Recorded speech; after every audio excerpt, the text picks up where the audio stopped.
जय गुरु जी। गुरु संगत, गुरु के संग जुड़ी। बहुत लोगों को पता है कि गुरु जी ना तो कुछ बताते थे और ना कुछ एक्सप्लेन करते थे। बहुत रेयर चांस में गुरु जी कुछ बताते थे, और क्योंकि मेरे से भी उन्होंने 21 अक्टूबर 2006 से लेकर 27 मई 2007, जिस दिन गुरु जी की आखिरी संगत डे था, संडे का दिन था, उस दिन गुरु जी ने मेरे से बात की थी, मुझे बहुत प्यार किया था।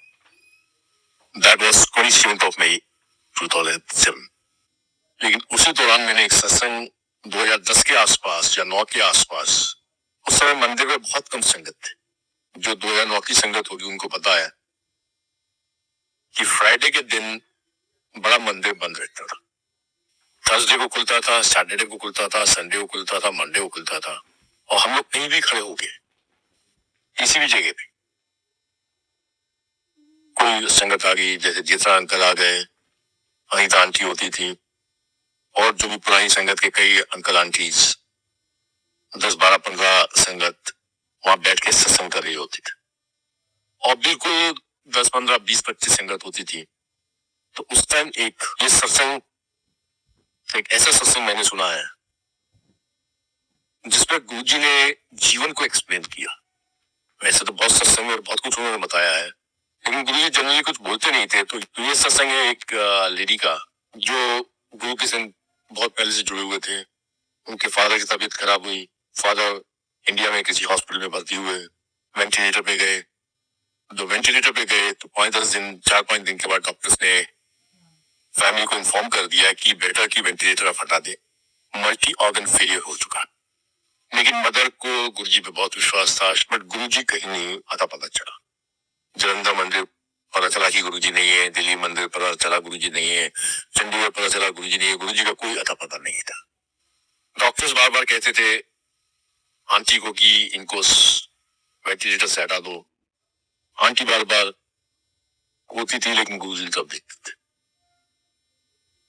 21वें या 22वें दिन ऑन द वेंटिलेटर गुरुजी का फोन आया उस आंटी के पास, और गुरुजी ने उस आंटी से कहा, भाई आंटी की हाल चाल है। और वो बेचारी फूट फूट के रोने लगी, जिसका पति 21 दिन से वेंटिलेटर पे। तो क्यों है, क्यों रो रही है? पता सब है मालिक को, लेकिन मालिक ने फुल ड्रामा करना होता। 21वें दिन गुरुजी का फोन गया, हाँ की हाल? आंटी ने रोते रोते बात की, क्यों रो रही है? अंकल वेंटिलेटर पे है। क्यों है अंकल नू? मल्टी ऑर्गन फेलियर है। तो फिर क्यों है, वेंटिलेटर पे क्यों है? उधर गुरुजी वेंटिलेटर पे नहीं होगा तो उतर जाएंगे, तो डॉक्टर कह रहे हैं उतरते खत्म हो जाएंगे। की कह रहे डॉक्टर, उतरते खत्म हो जाने, हटा वेंटिलेटर। उसने गुरुजी वेंटिलेटर हटेगा तो उतरते खत्म हो जाए, और गुरु कह रहे उतारू, अगले हफ्ते मेरे को लाओ। एमी खां का डॉक्टर ने की करना, वेंटिलेटर से हटाया गया। एक हफ्ता जो भी रिकवरी का टाइम होगा वो मिला। नेक्स्ट वीक ये सब लोग, अब ये जब सब कुछ होता है आदमी को विश्वास हो जाता। अब ये सत्संग में यहां तक आप सुन रहे हैं तो आपके अंदर भी थोड़ा सा विश्वास गुरु के प्रति पैदा होता है। अच्छा, पहली बार सुन रहे हैं गुरु के सत्संग, समय बीतता गया, बेटी की का लव अफेयर चल रहा था किसी लड़के के साथ। गुरु ने से एंगेजमेंट लेस की मजेदार एंगेजमेंट तक उस लड़की की एंगेजमेंट हो गई उस लड़के के साथ। वन फाइन डे माँ बेटी दे वाज सिटिंग इन छोटा मंदिर एम्पायर स्टेट। गुरुजी ने रात को 8 बजे आदेश दिया कि जाओ सीधा जलंधर मंदिर जाओ। माँ बेटी रात को 8 बजे जलंधर मंदिर लिए चले, सोचे हुए जलंधर मंदिर पहुंच गए। जलंधर मंदिर में पहुंच के माँ ने गुरुजी को फोन किया कि गुरुजी हम जलंधर मंदिर पहुंच गए हैं, हम आगे का क्या आदेश, बस आगे की करना। गुरुजी ने सिंपली एक ही बात की, कहते कुड़ी नू कह रहे अपनी वो अपनी एंगेजमेंट तोड़ दे। माँ सुन के बड़ी हैरान हुई कि गुरुजी ये क्या कह रहे हैं। माँ ने भी कहा कि गुरुजी वो तो एंगेजमेंट हमने बेस की, मैं कह रहे हैं ना कुड़ी नू क्या एंगेजमेंट तोड़ दे। तो माँ ने बेटी से कहा कि गुरुजी ऐसा बोल रहे हैं, बेटी आप सारा विश्वास करते हो, भाई ये तो जीवन है ना। I am in love with somebody. मेरे भी कुछ इश्क हुए जवानी में, तो वो इश्क को तोड़ना कोई इतना आसान काम नहीं होता। वो ऐसे ही when anybody is in love, you know, और आप एंगेजमेंट भी हो गई। मेरे संग भी ऐसा हो चुका है कि मेरे I was in love, I got engaged और मेरी एंगेजमेंट टूट गई। मैं 1.5 साल तक बाबा बन गया था, इतनी लंबी लंबी दाढ़ी हो गई थी उस टाइम। तो डेफिनेटली किसी को भी दुख होता है when you are in love. जवानी शायद बहुत लोगों ने गुजारी हो, कुछ जवान भी सुन रहे होंगे।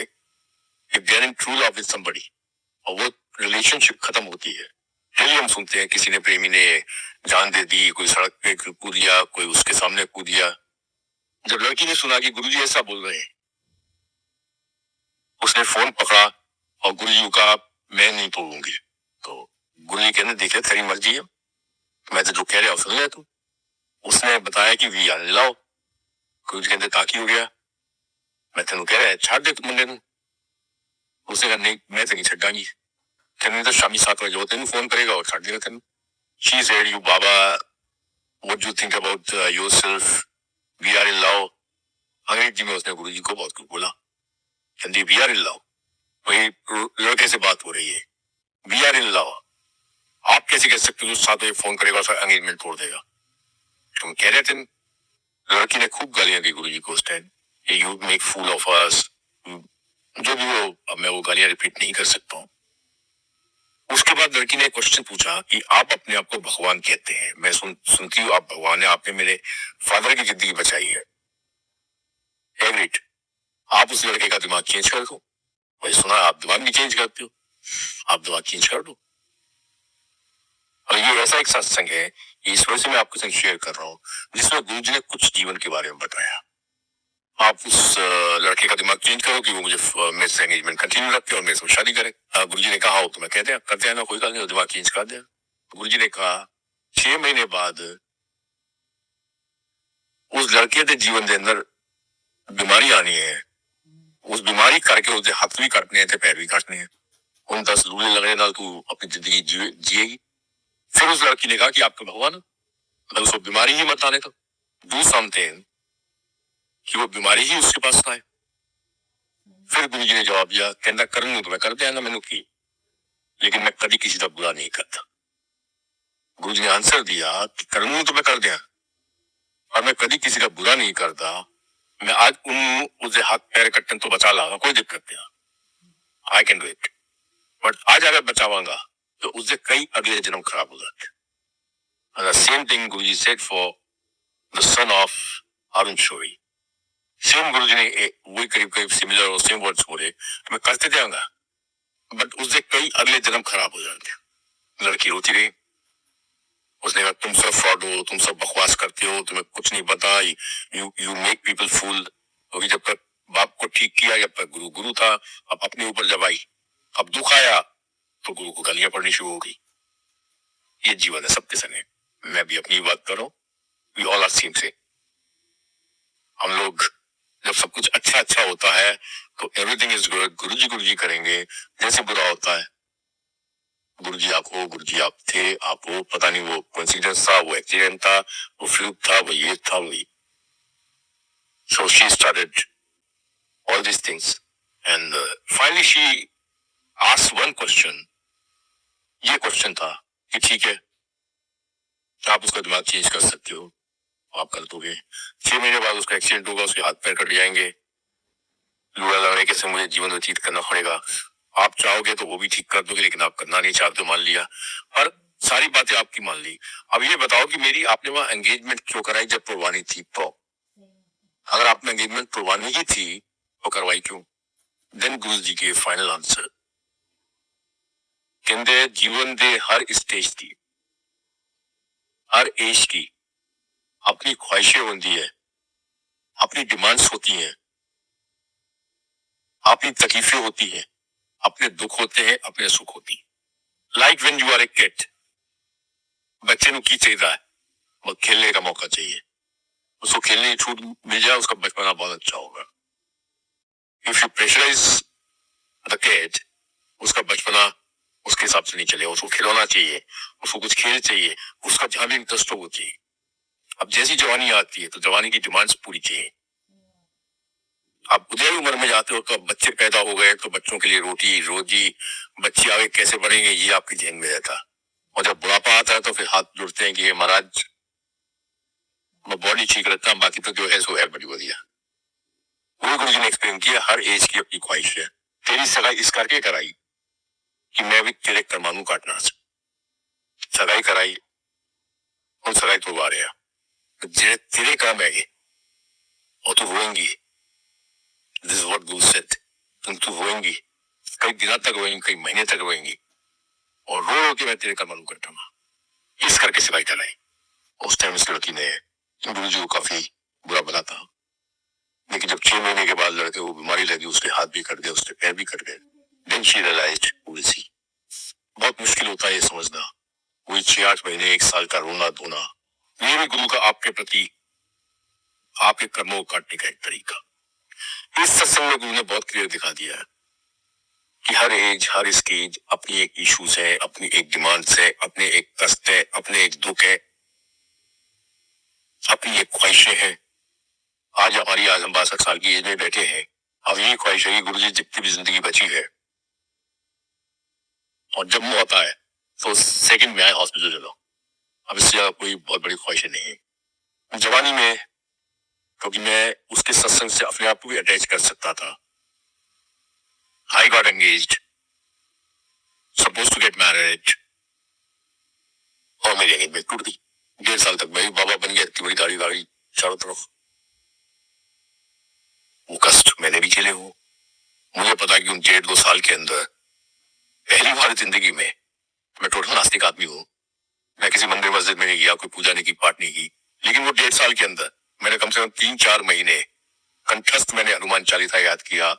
अब मैं भूल गया हनुमान चालीसा, सुबह 4 बजे उठ के पाठ, हनुमान चालीसा का पाठ करता था, मंदिर जाके तिलक लगवाता था, पुजारी मेरे पूजा करता था, मैं पुजारी को दान देता था, वो कहता था ये करो, मैं कहता वो करो, सारा कुछ कर लिया।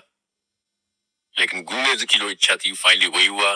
Got married to Poonam aunty and thank you Guru ji, I am happily married. Once somebody asked Guru ji god की होता, गॉड की होता, Guru ji give simple answer that guru on duty is god. बस यही फर्क है। ईश्वर ने उस लड़की की लाइफ में, ये सत्संग के थ्रू आंसर मिलता आपको, सत्संग आपको बहुत आंसर देते। जब ऊपर शिव ने, ये हमारे गुरु जी ने, जब वो ऊपर थे, जब उस लड़की को नीचे भेजा, या जब वो आधे ऊपर थे और आधे नीचे थे, जब उस लड़की को नीचे भेजा, तो ऊपर भी वो काम कर रहे थे, नीचे भी वो काम कर रहे थे। ये तो है नहीं कुछ सिमट के रह गए तो उसी शरीर के अंदर। ऊपर का काम उनका चालू था, नीचे का काम उनका चालू था। ऊपर उन्होंने जो किस्मत उसके कर्मानुसार लिख दी थी, उसके हिसाब से उस लड़की को अब तय जीवन एक लूले लंगड़े के संग जीवन व्यतीत करना था। ठीक है, लव मैरिज तो एक अलग चीज है, और लव कितनी देर में काफुर हो जाता है सबको पता है। शायद लव मैरिज की पर तो तलाक की तैयारी की होती है, बहुत बड़ा इशू नहीं है वो। आज की तारीख में किसी भी तारीखों में गुरु वही जब ईश्वर के रूप में ऊपर बैठ के किस्मत लिखता है, वो तो उसने किस्मत लिख दी, लेकिन वही ईश्वर जब गुरु के रूप में धरती पे आता है तो आपके लिखे को मिटाता है, कुछ नया लिखता है, कुछ अच्छा आपके जीवन में करता है। चाहे उसके लिए आपसे आंसू निकलवाने पड़े तो आंसू भी निकलवाता है।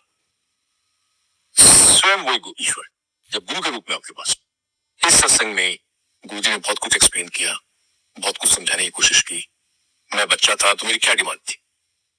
मेरी बहुत सिंपल डिमांड था कि एक खिलौना दे दो, ये एक बंदूक दे दो, ये था मैंने मारा, ये मैंने एक दिवाली के दिन एक पटाखा छोड़ दिया। जवानी आई तो जवानी का भूत आना ही आना है, बट नेचुरली ईश्वर की दी हुई चीजें। अब शादी हो गई, बच्चे हो गए, तो भाई सब उनकी जिम्मेदारी, लायबिलिटीज आपको लेनी है। Sorry wrong word, but still वो करना है, कमाना है, ये करना है। हम सिर्फ इसी डेली रूटीन में फंसे रहते, हमें सुपर उठ नहीं पाते। और गुरु जी ने कहा भी नहीं है हमें बहुत ज्यादा ऊपर उठने की चीजों से, क्योंकि यही हमारा कर्म है जो हमें 100% दिमाग। बट एक चीज और आप सोचें कि यही इंसानी जीवन है। मतलब we have been born only to do our regular routine jobs. हम सिर्फ पैदा इस वजह से हुए हैं कि हम बचपन में हैं, जवानी में हैं, अधेड़ उम्र में, बुढ़ापे में गए, राम राम सकते, एक मकान बना दिया, 4 कारें खरीद ली, 4 मकान बना दिए, 2 कारें खरीद ली। या यही हमारा रूटीन जॉब है? क्या इंसानी लाइफ सिर्फ इसीलिए बनी है क्या? नो, ये तो सबका एक दूसरे का लेना देना है। इस जीवन में मजदूर भी आएगा, मालिक भी बनेगा। इस जीवन में ड्राइवर भी आएगा, पीछे बैठा हुआ मालिक भी बनेगा। मालिक नहीं होगा, ड्राइवर नहीं होगा, मजदूर नहीं होगा, मालिक नहीं होगा, मालिक नहीं होगा, मजदूर नहीं होगा। सब एक दूसरे पूरक है, सबके अपने कर्मानुसार ईश्वर ने आपको नीचे भेजा। ये मौका मिला है, there is some hidden purpose behind this life. जो गुरु ने सत्संग से थ्रू एक्सप्लेन किया कि कर्मा के हिसाब से तेरे जीवन में लंगड़ा लूला था, गुरु ने आके उसको चेंज किया। दैट मींस कर्म बहुत ऊपर है। सो संगत जी, एक चीज मैं बहुत क्लियर करना चाहता हूं, आपके मेरे और गुरु के बीच में, मेरे और गुरु के बीच में कुछ भी नहीं है, कोई वहम नहीं है, कोई विश्वास नहीं है, कोई श्रद्धा नहीं है, कोई एजेंट नहीं है, कोई दलाल नहीं। मैं कोई गुरु का दलाल नहीं हूं, मैं कोई गुरु का एजेंट नहीं हूं। आपके और गुरु के बीच में 1-to-1 कनेक्शन है, और अगर कुछ है तो आपके किए हुए कर्मस, जन्मों के, इस जन्म के, उसके हिसाब से आपकी नेक्स्ट तैयारी गुरु कर रहा। जय गुरु जी।